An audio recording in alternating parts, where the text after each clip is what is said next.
So there's something that's been kind of annoying me recently, and I've seen it myself and I've seen it in other people, and that's this obsession with smartphones.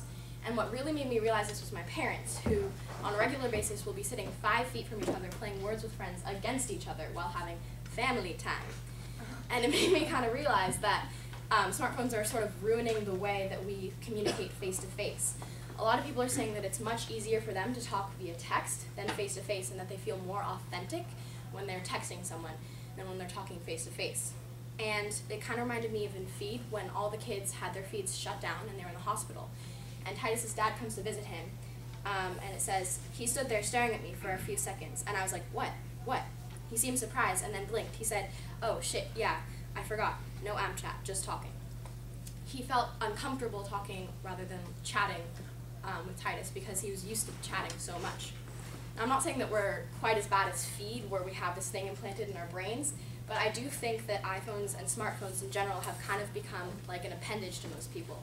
It's been proven that the vibrating sound that a phone makes when you get a text is the third most powerful sound to humans, third only to the Intel Core processor's startup tone and a baby's laughter.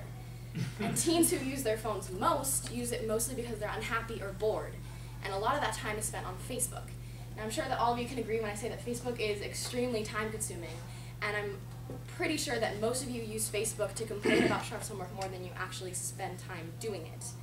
I'm one of those people who would definitely be happier without Facebook, but I'm also one of those people who says that they wouldn't delete their Facebook unless everybody else did. I'm kind of like Violet when her feed was shut off in the hospital, because she said, maybe these are our salad days, you know, happy. Because she was much happier without Feed, and I definitely think I'd be much happier without Facebook. But I can't help but follow the crowd that everybody's using Facebook. I also feel like Facebook is a really easy way for people and companies to manipulate you, and this is kind of what I feel like with Google and the internet on smartphones.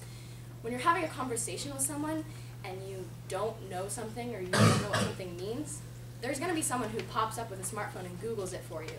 And I have 2 problems with this. The first is that it kind of limits your ability to have an intelligent conversation with someone, because instead of actually trying to think of what you don't know, you just go ahead and Google it. My second problem with this is that you don't know whether or not the top links that you're getting on Google are advertisements or if they're actually really good information that's giving you the full story.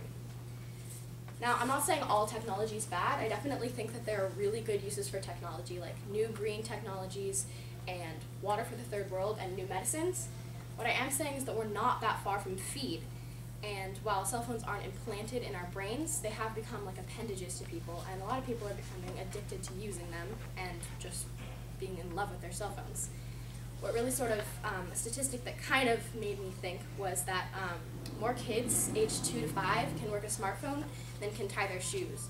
More can make a call on a cell phone than can swim, and more can play video games than can ride a bike. So what does that mean? Future.